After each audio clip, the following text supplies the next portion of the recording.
Hey guys, I wanted to create a video to go over some of the very important stuff about the AP exam that's coming up. Um, I have posted this online. I told you guys to read it. Hopefully you have read it all, but regardless of whether you read it or not, I'm going to go over some of the things that you have to know. So the big document here is the AP testing guide. So if you're on Classroom, the big important exam updates material, go into it. We're going to open up this testing guide and talk through a couple of the okay, let me just click again. A couple of the important things. You should read through this. It's relevant to all of your AP exams. So for Miss Dot, the same. Most of the info that I'm going to go over here is pretty much the same for her exam. So we're going to click through about your exam ticket, 5 steps, exam day, scores, and credit. You need an AP exam e-ticket to test. So you are going to get an email 2 days before our exam. So our exam is May 15th at 2 p.m. So next Friday. Um, 2 days before, so I'm assuming Wednesday, you'll get an e-ticket in your email.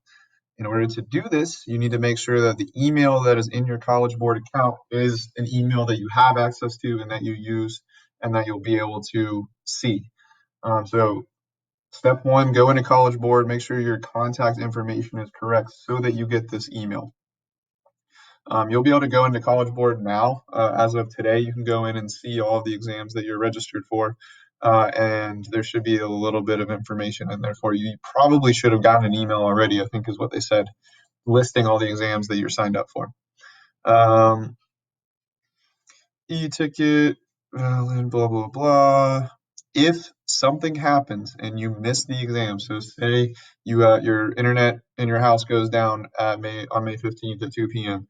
It sucks. You're gonna file a little claim. We'll talk through it. You'll file a little claim, and then you'll do the June makeup date. If you miss the exam for whatever reason, um, or you blatantly refuse to take it, you'll have a chance to do the June makeup date. And if you don't do that, or something happens again in June, then it's too bad. That's your chance for this year.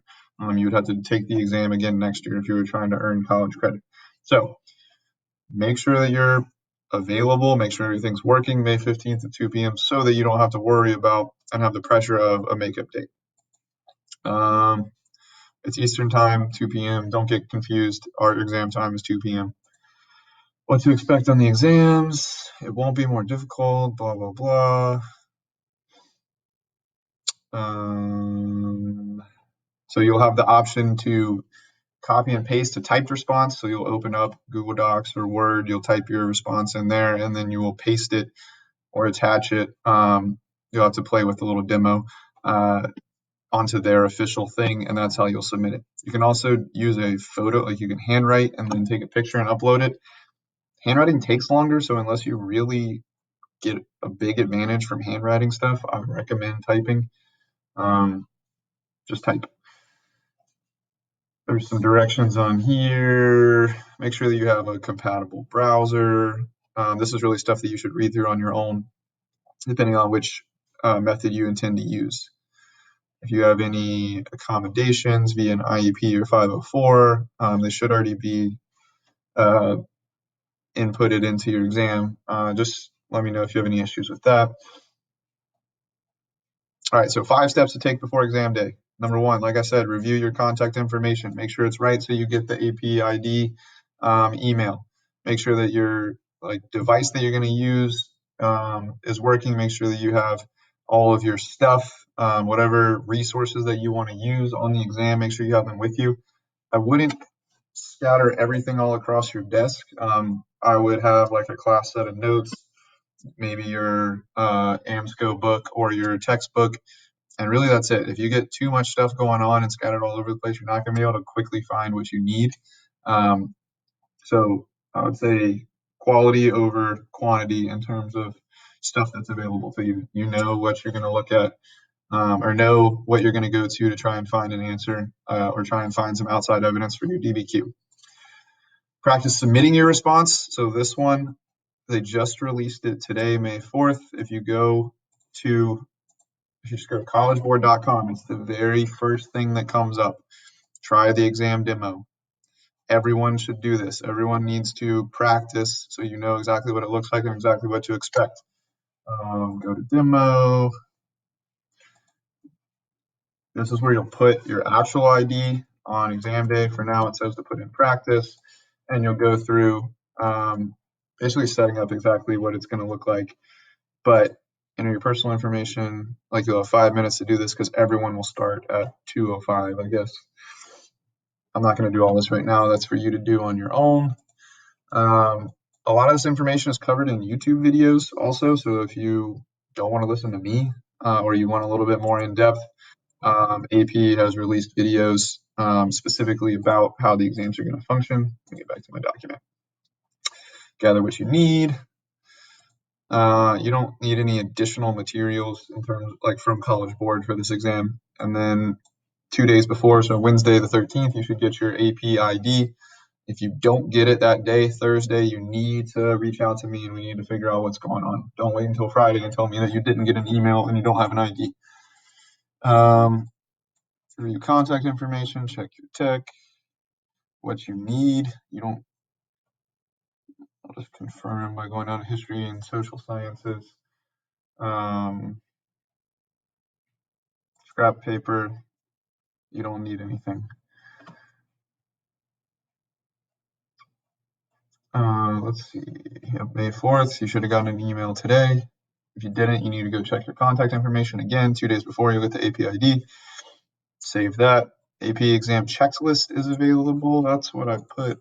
I'm not going to go back to it now, but that's what's also attached to the same post on Classroom. Basically, you should start getting on 30 minutes before.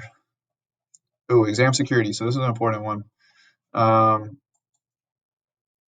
You guys know this, it's common sense, but it's harder to enforce. You cannot receive any help, outside help, so being on your group chat is not allowed. So they have all this like software that they are using to like essentially cross-check students' answers to make sure that nobody is using any sort of FaceTime. Like obviously they won't know if you're using FaceTime, but if anything that's showing up in your essay is matching what's in other people's essays, then they will flag that. And I don't know exactly what they're doing, but don't cheat. Don't be on this at all. It's not worth it. Also, you're not going to have enough time to really communicate with each other. But either way, communicating is against the rules. And anyone who's participating in it could have their score canceled. And additionally, names reported to college admissions offices for attempted cheating. So just don't do it. You guys will be fine. Let's see. Don't refresh your browser after it starts. You'll have a timer. There's not different parts for this exam. Timer, submitting your response. Again, go through the demo so you know exactly what it's going to look like, but basically you'll attach a document. So if you're in Google Docs, what that'll look like is you will like save it as a PDF or as a Word file and then submit. Or you can paste your response straight in there, which would be easier. What could go wrong? Exam scores. You'll get your scores back in July. You should get college credit. Most colleges have said they'll award the same credit that they would otherwise. All right, so that's going to be it for this video. This is purely just what to expect on exam day. I'm about to create another video as well for you guys, detailing a little bit more like specific strategy for the DBQ and for our exam. So be on the lookout for that one as well in terms of DBQ prep. Let me know if you guys have any questions, email, remind. I'm here to help you guys.